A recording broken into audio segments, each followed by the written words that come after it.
The cliché of a hired killer is a trope that has been repeated over and over in cinema, crime literature, and even classics.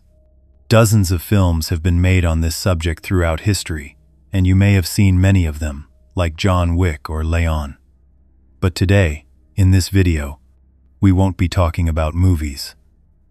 Instead, we'll examine the criminal case of a middle-aged couple, where one of them decided to end 17 years of marriage by hiring a hitman to murder their spouse. If you like this kind of case, don't forget to like and be sure to subscribe so you don't miss the next episodes. On the evening of September 6, 2006, Susan Conhausen, a 51-year-old nurse, finished her shift at a hospital in Portland, Oregon, and left for a hair salon. While waiting for her turn at the salon, she read a poem from an opera magazine. An hour later, Susan would feel every word of that poem with all her being. I will not die an unlived life. I will not live in fear of falling or burning. I choose to inhabit my life. An hour later, Susan went home with her new hair color, but as soon as she entered the house, she felt something was wrong. She suspected Michael might be inside. So, she hesitated, glancing at the kitchen and living room. Susan and Michael Conhausen had been married for 17 years, and throughout that time, Michael had been abusive and inappropriate. He didn't physically harm her, but he constantly tormented Susan emotionally and psychologically. In 2006, after years of shared life, Susan had found the courage to kick Michael out of her house and was in the process of finalizing their divorce. During this time, Michael was not allowed to enter their shared home and was living with his father. The two had met 18 years prior through a newspaper ad. Back then, newspapers had a section similar to dating sites. People would introduce themselves and describe the kind of person they were looking for. In 1988, Susan's mother and a friend rented a space in the newspaper for Susan to find a boyfriend. In the ad, they wrote that they were looking for a man who looked beyond a woman's beautiful appearance for other qualities. Michael Conhausen found Susan through this ad and contacted her. The two spoke on the phone for days and weeks, and finally, after over 100 hours of calls, they decided to meet in person in February 1988. Their first date was at the Crystal Springs Rhododendron Garden. They spent a lovely afternoon together in the park, feeding ducks and talking about their future and lives. In short, they liked each other very much and officially got married that same year, in 1988. Unfortunately, their marriage quickly grew cold. Although they remained married for 17 or 18 years, there were many problems in their private life. After a few years, Michael stopped going out and had no specific job. He would just sit at home all the time, drinking Coca-Cola. If Susan went out alone, he would secretly follow her and complain about everything. He would find fault and complain about the smallest purchases, like onions and potatoes, to larger things like household items. Susan gradually realized that her husband was not a suitable person and had no positive effect on her life. He also always psychologically abused Susan. The couple never had children, and given Michael's situation, Susan was okay with that. Finally, after 17 years of life, Susan threw Michael out of the house and officially divorced him. She practically wanted no contact with this man, but Michael would occasionally try to get close to Susan's life. Susan's only mistake was not changing the locks and security system of her house after the divorce. Now, let's go back to the present. Susan took a tour of the house and found a note on the table. The only person who had a key to the house was Michael, so the note must have been written by him. It read, "I can't take it anymore. I'm going to the beach for a walk." Seeing the note, Susan was terrified because Michael was not allowed to enter the house, and they had agreed that he would never enter their former home. But at that moment, the note wasn't the only thing that worried Susan. There were also subtle changes in the house. Curtains that Susan had drawn open in the morning were now closed, and her bedroom door was also shut. The state of the house seemed strange, and Susan was sure someone had touched her belongings. She headed towards the bedroom to check it too, but as soon as she opened the door, fear and dread consumed her. A strange man with a long beard and hair, holding a hammer, was standing inside the bedroom.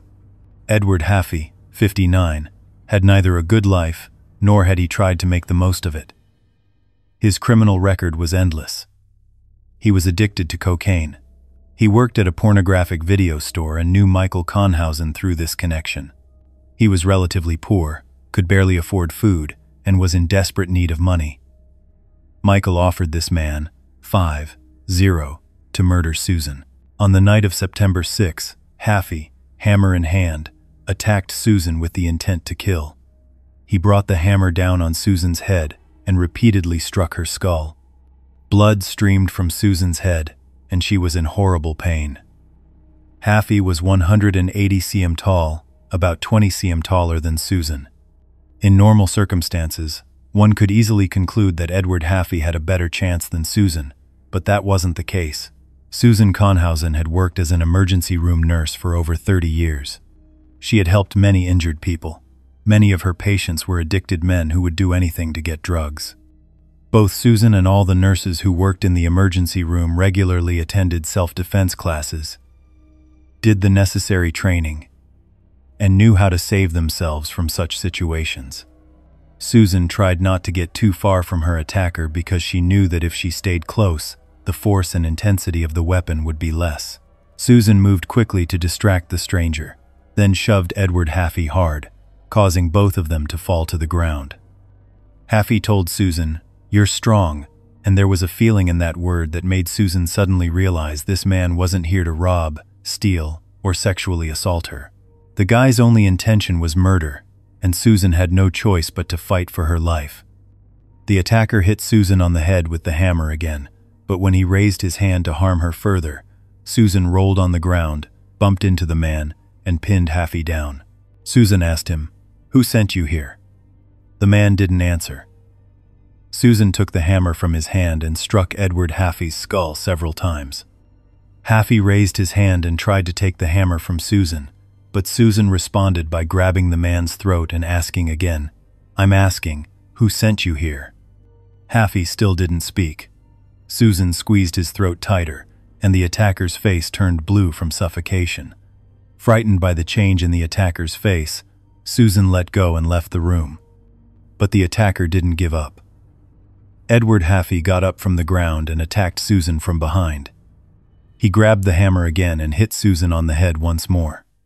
This blow made Susan fall to the ground and lose her balance. Susan later said about this moment that she thought she was going to die right there and that it was over for her.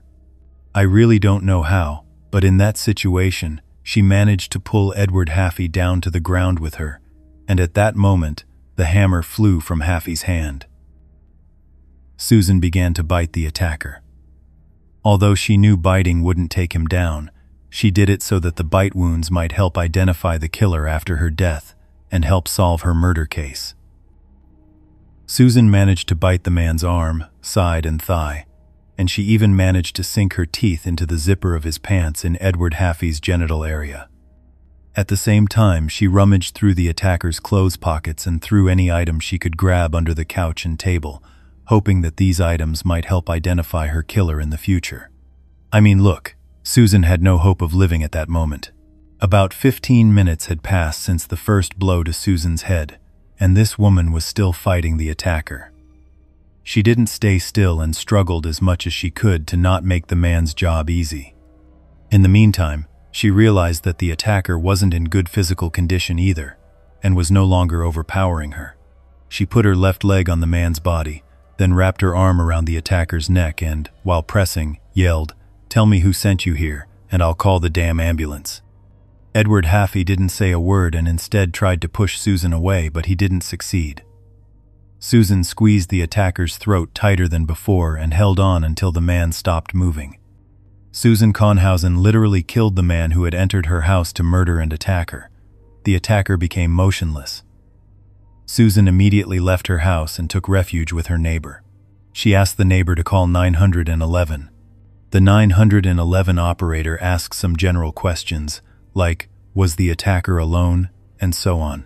Susan answered this question by saying, "He was alone, but I think my ex-husband sent him." The ambulance and police arrived at the crime scene.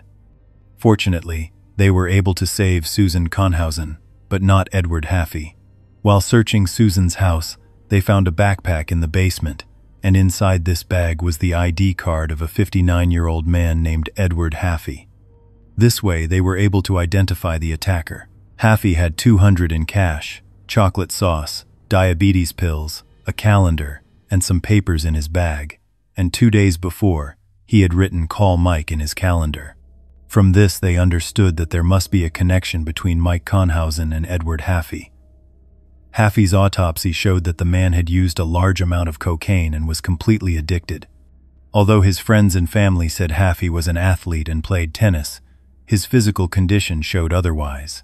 He had recently sold everything he owned to buy drugs and was living in an old, dilapidated trailer.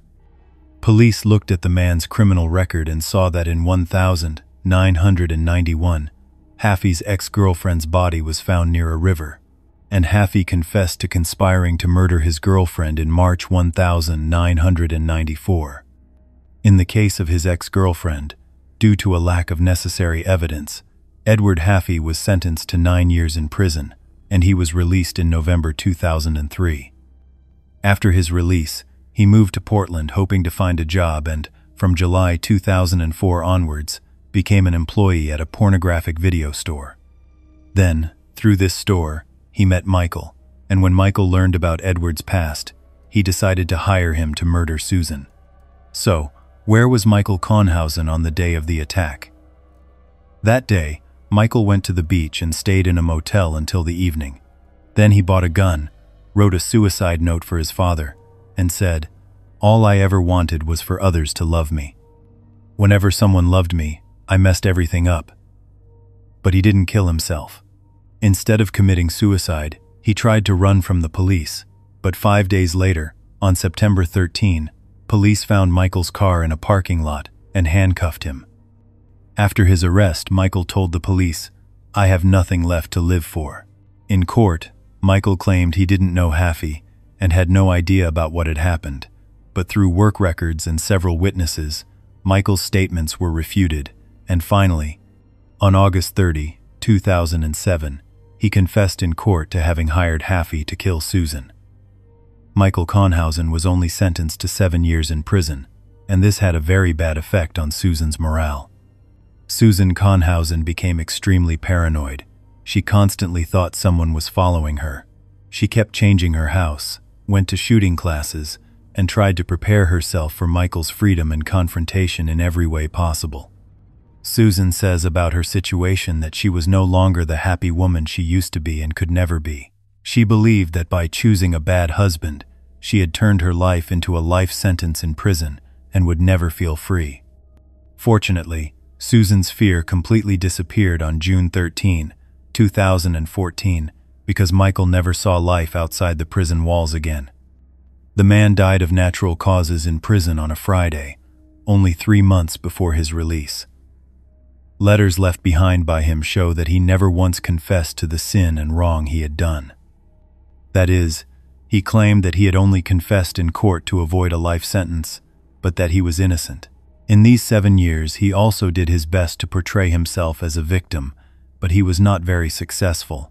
Susan's survival story is one of the most shocking events that has ever happened in Portland's history. This event amazed people for weeks and even years, and everyone was surprised that a middle-aged woman was able to kill her attacker.